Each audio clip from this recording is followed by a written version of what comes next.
At the very beginning, we see photographs of a man and a woman and wonder what justice is. Then we are shown a guy who sits near the coffins of these people and cries, thinking about everything. The police chief in the news says that Lieutenant Khan was an example of valor for all of them. Lieutenant Han Chul, a detective investigating a gambling case in Gangnam, was hit by a car. The investigation itself did not produce any results, and the detective's death was ruled an accident. We see our main character standing at the checkout counter and realizing that the word justice is just a stupid joke.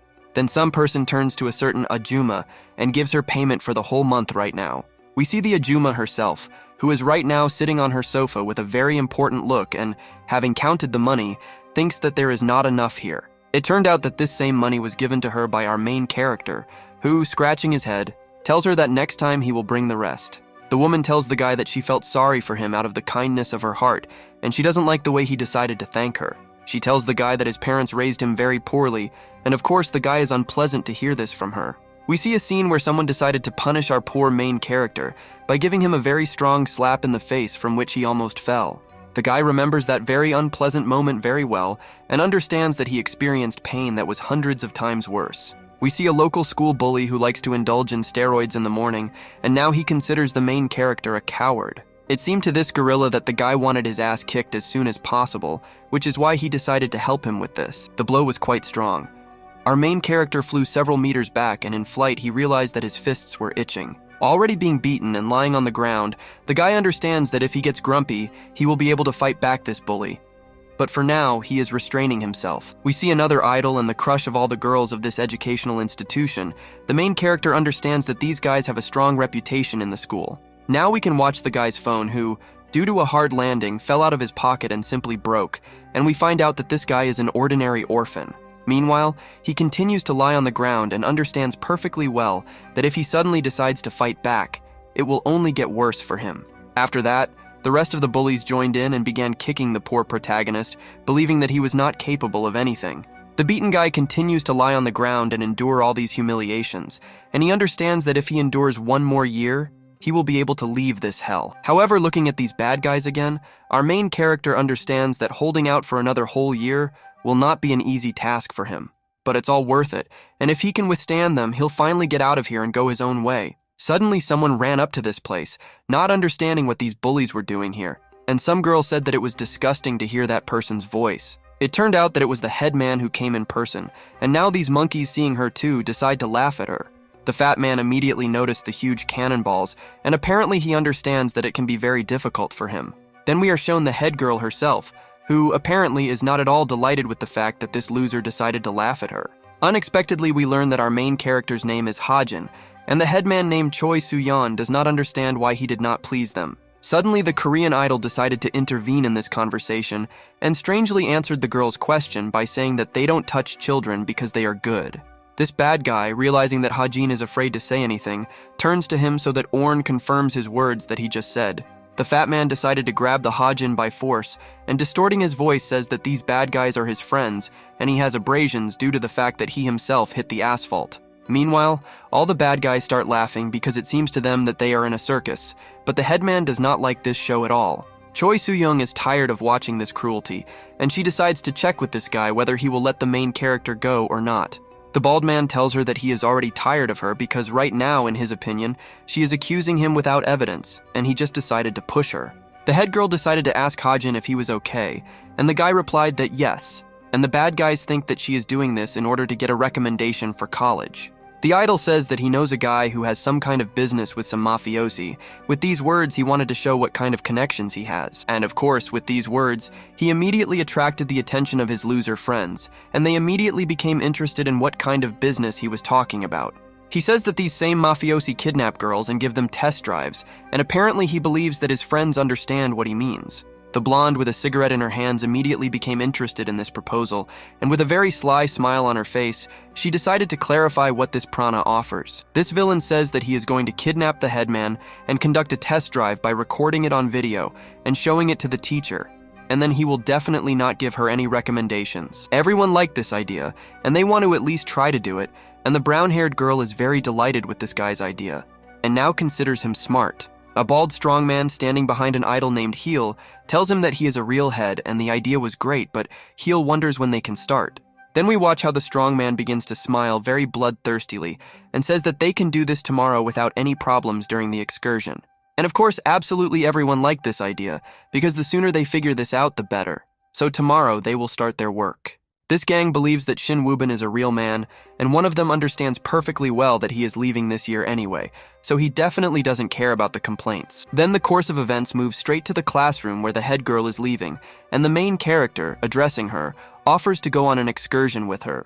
In the end, the girl very quickly approached Hajin and got angry because she thinks that he has gone crazy since she will not be able to go there to relax. From the expression on Hajin's face, we can see that Choi Soo-young greatly frightened him with her actions, and now it seems to him that the bad guys will start their business again. It seems to the headman that he wants to get away with it, after which she took him to a chokehold. She says that this is the last excursion for them. We see a crowd of students standing in front of the teacher. He says that they can do whatever they want until 3 o'clock because they are already graduates and the bad guy liked it. We are shown a Hajin who, right now, being a Shrutsman, is sitting on his bench and does not understand what he should do now because he is bored now. While our main character continued to sit on the bench alone, Choi Soo-young suddenly decided to approach him and wants to talk to him now. She ran up to the guy at high speed and sat down next to him, after which she asked what he was doing because she had been looking for him everywhere for a long time. After her words, the girl begins to smile broadly again and decided to show her concern towards Hajin and hands him the patch right now. She puts a plaster on his forehead and says that she's just so kind now, so in the future the guy shouldn't create problems for himself. But if something happens, let him tell her. While the headman was very carefully putting a plaster on the forehead of our main character, someone decided to contact her, and she immediately drew attention to this person. It turned out that this was some girl in round glasses, and from the expression on her face, you would think that right now she was worried about something and wanted to say something to the headman. With a trembling voice, she says that she urgently needs something. She continues to stutter and says that Choi Soo-young should urgently go get her. Choi Soo-young decided to ask in advance what happened to her, but this girl just decided to look away as if she didn't know what to say. Hajin decided to pay attention to this girl in the same way. He was interested in what she wanted, and seeing her strange behavior, the guy fell into real bewilderment. That girl never gave an answer to her question, but Choi Soo-yeon still decided to follow her and tells the main character not to be late for the meeting. While the headman continues to follow this strange girl, she decides to ask her what's the matter. And this girl continues to be silent and very worried. She continues to play for time and lead Choi Soo-young along with her, and Han Ha-jin in turn realized that something was wrong here and decided to follow these two. After some time, this girl led the headman straight to the bad guys who are right now standing in a dark alley where there is no one and smoking cigarettes with important looks. Choi Soo-young immediately turned her attention to these bandits and realized that something was wrong here, and the girl with glasses continued to sweat from extreme excitement. Realizing that she had done what she was asked to do, she immediately made it clear that she was already leaving and immediately began to run away, leaving Choi Soo-young with them all alone. Choi Soo-young, in turn, continued to stand in this place and taking a serious stance, she decided to clarify what these two needed now. Of course, these guys didn't like the fact that right now this girl decided to start asking them questions, and they made it clear that they would take what they needed themselves. They began to forcefully pull Choi Soo-yeon's hand, and at that moment you can see real horror on her face. Apparently she understands where this is all going. This bad guy stopped for a second and tells the girl that this is exactly what they need, so now she will know it. She screams for them to let her go because she doesn't want to be here, and at that moment she realized that they were ridding her of unnecessary rags. Then a fat man with a sparkling bald head, drooling, approaches her and begins to laugh slightly. He is just waiting for the moment to start the test drive. Now we can watch the legs of our main character, and it becomes clear that he is going to this place to help Choi Soo-young because he knew that this would not end well. Just like Kan Ha-jin's father, he himself doesn't know what can be done with his thirst for justice. He doesn't know how to cope with problems. The main character couldn't even imagine that Soo-yeon would ever decide to show sympathy towards him, and at that very moment she was engaged in a fight with the fat man. Choi Soo-young understands that in all this hell, the only person who decided to feel sorry for him was her. So he is now ready to risk his life to help her. Meanwhile, Ha-jin came close enough to these bad guys, and of course they immediately paid more attention to him and were at a loss. One of the bad guys immediately starts pointing his finger at the evil Ha-jin and thinks that this loser also came here to enjoy the spectacle. This black-haired bandit believes that our main character is absolutely incapable of anything and that he will not do anything to them, so he decided to start mocking him. Suddenly, for this overconfident loser, Ha-jin realized that he could no longer hold back and decided to punch this bad guy right in the face with all his might. The main character understands that this can no longer be endured, and from his blow the great man flew several meters away, and his friend is in bewilderment. The fat man himself, in turn, turned his attention to this picture, and apparently, he already realizes that things are not going well for them now. The rest of the gang were just as surprised by what had happened. They were so surprised that they almost dropped their cigarettes and thought about what to do next. Of course, the friends of the beaten loser didn't like the fact that some weakling, in their opinion, was able to kill their friend with one blow, so they demand that he get back on his feet. The black-haired man slowly tries to come to his senses and begins to get to his feet, and the fat man, looking at him, cannot understand how this could happen. Meanwhile, amid the noise, our main character approached Choi Soo-yeon and decided to show her his care by covering her with clothes, after which he wants to leave. Of course, the bad guys are not going to let these two go just like that, which is why one of them approached the Hajin to tell him something. It turned out that this bastard realized that he couldn't take the main character out with his fists, which is why he decided to take something similar to a bat and hit the guy. The girl was already scared and had lost absolutely all hope of her salvation, which is why she continued to sit in her seat and simply closed her eyes. She had been sitting with her eyes closed for some time, after which she felt drops of red liquid on her face and opened her eyes to find out what had happened. It turned out that Khan Hajin decided to cover this girl with his body, and this hard blow with a blunt object came straight to his head. The guy's eyes start to get darker and he gets the feeling that he's about to lose consciousness right there, and the bad guys say that he's in vain imagining himself to be a hero. We can again observe Khan Hajin, who now, to put it mildly, does not look the best, and it seems that he now needs urgent medical attention. Taking advantage of the poor state of our main character, one of the bandits called him a worthless person and decided to throw him to the ground and step on his head. The guy with the long stick makes it clear to the Hajin that they have not been in the 5th grade for a long time and decides to once again call the guy a real coward. In turn, Khan Hajin continues to lie on the ground and listen to what this bandit is telling him, while he tries with all his might to remain conscious. A moment later, it becomes clear from one of the bandits that he wants to teach Hajin good manners, and that's exactly what he told his friends too.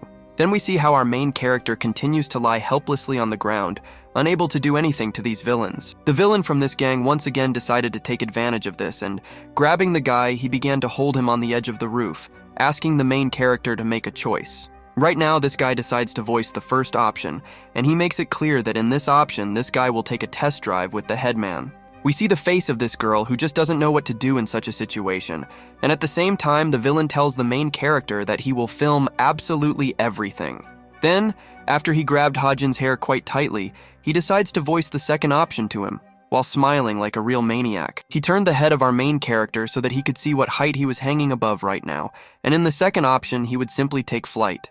This guy continues to hold the Hajin over this abyss, and he, in turn being scared, simply looks at the surroundings from this great height. The main character still continues to have a headache, and right now it becomes clear that he is going to give his answer, but it seems to be difficult for him to do so. This villain noticed that Khan Hajin was making some sounds, and he told him that he couldn't hear what he was trying to say, and it seemed to him that the guy was choosing the first option. It becomes clear that our main character is already going to say something to this bad guy, who continues to keep him on the very edge of the roof. It turned out that this cool dude did not answer this bad man's question at all, and simply showed him the middle finger, sending him to hell.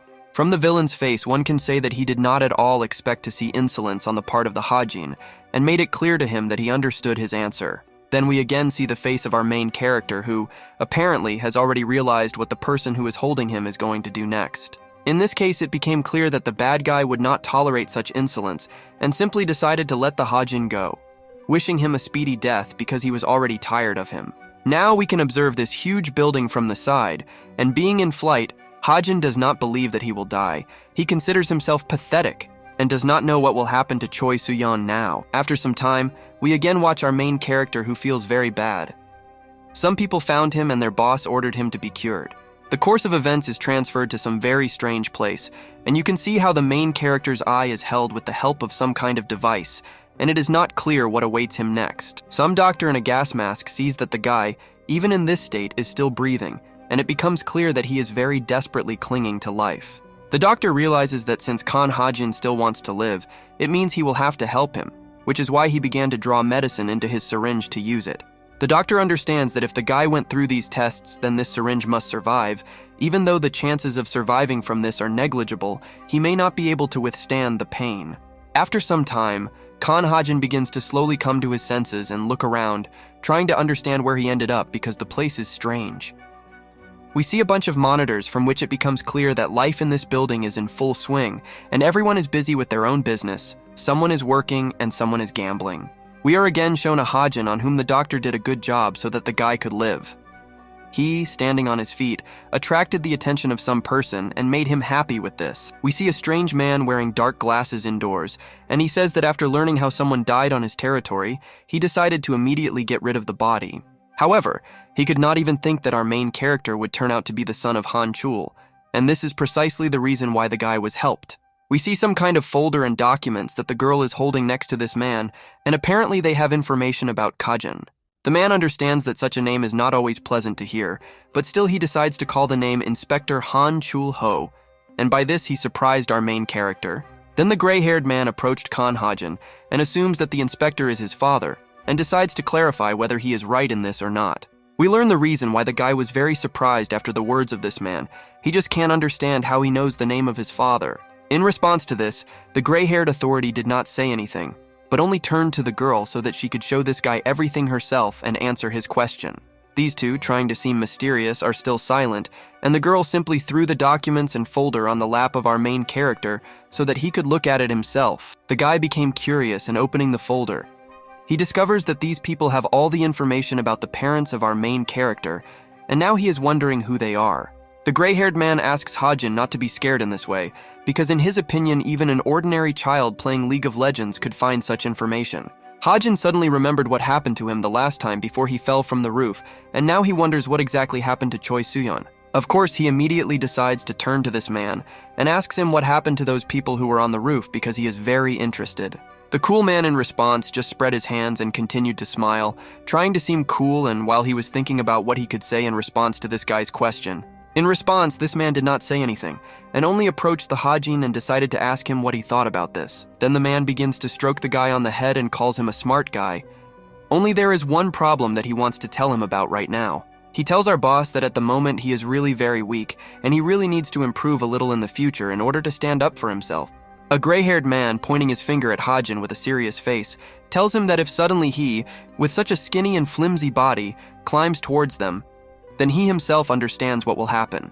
Then this fool decides to make a bad joke and gives the example of his parents, who minded their own business and got into a very terrible accident. Of course, Hajin did not appreciate such a joke, and he simply does not believe his ears right now. He wants to find out more about this and what exactly this person knows about that incident. In response, this authority, feeling complete impunity, simply begins to laugh very loudly at the top of his voice without taking our main hero seriously.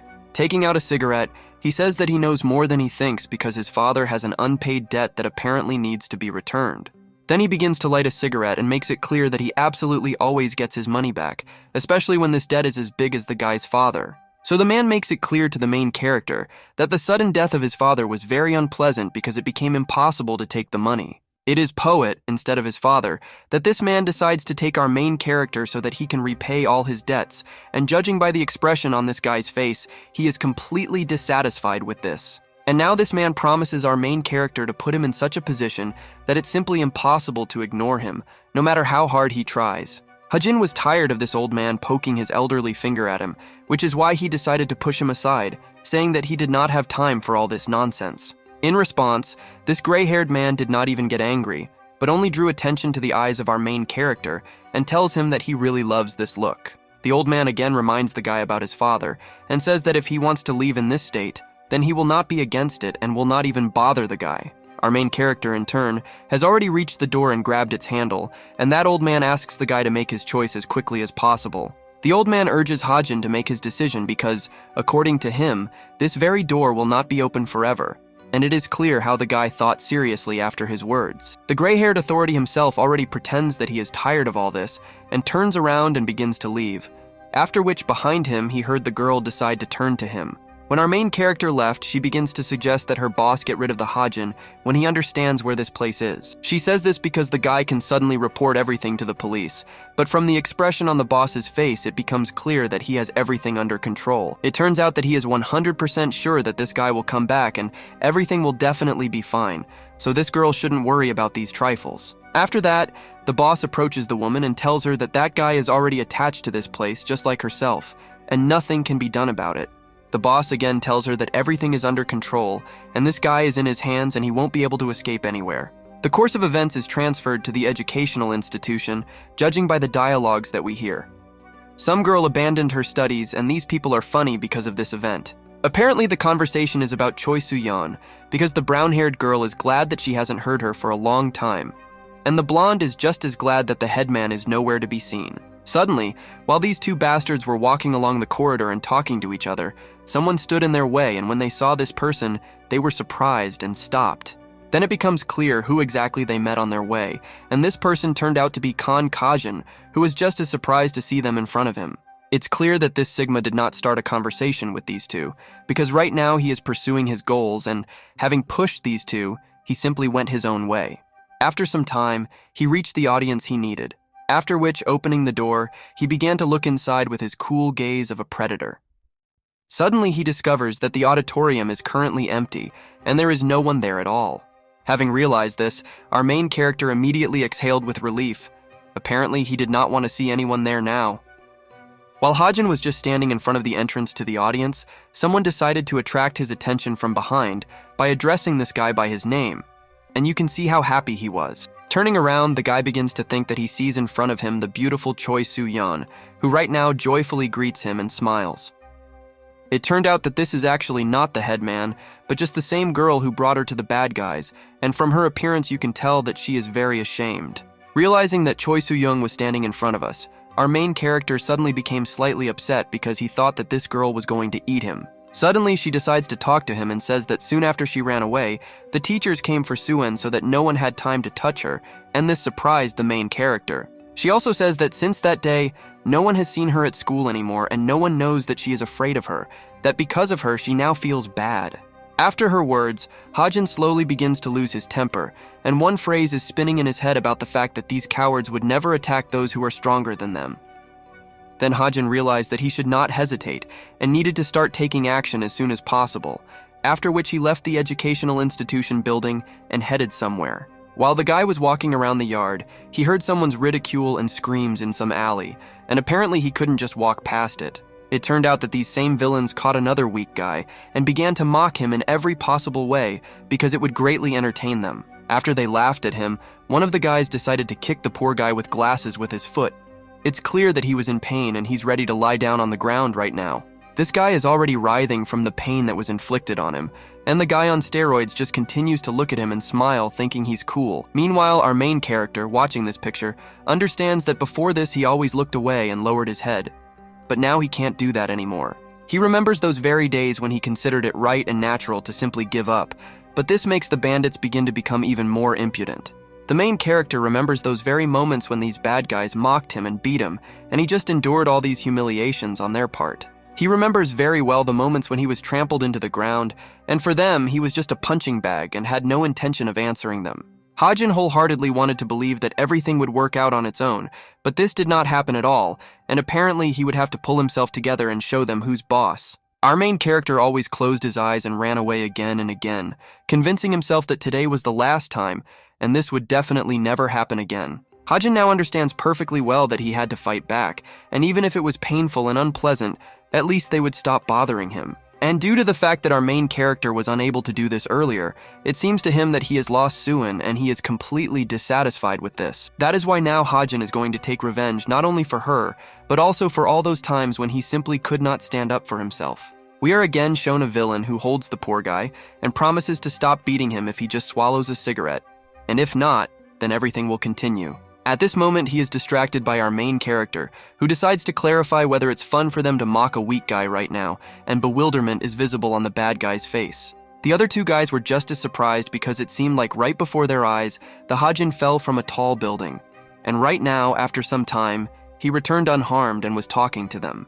They all continue to silently look at Hajin in complete bewilderment because they still cannot believe that he survived flying such a huge height. The idol from this gang believes that this puppy has learned to raise his voice, and it seems to the fat man that Hajin considers himself a jerk with such a serious face, and this makes him laugh. Then our main character begins to look at them with a very creepy look, and decides to once again check with them whether they really have fun torturing weak people. The two bad guys were immediately frightened by the Hajin's gaze, and simply averted their gaze to the sides, realizing that they were not his opponents at all, and had already lost to this Giga Chad.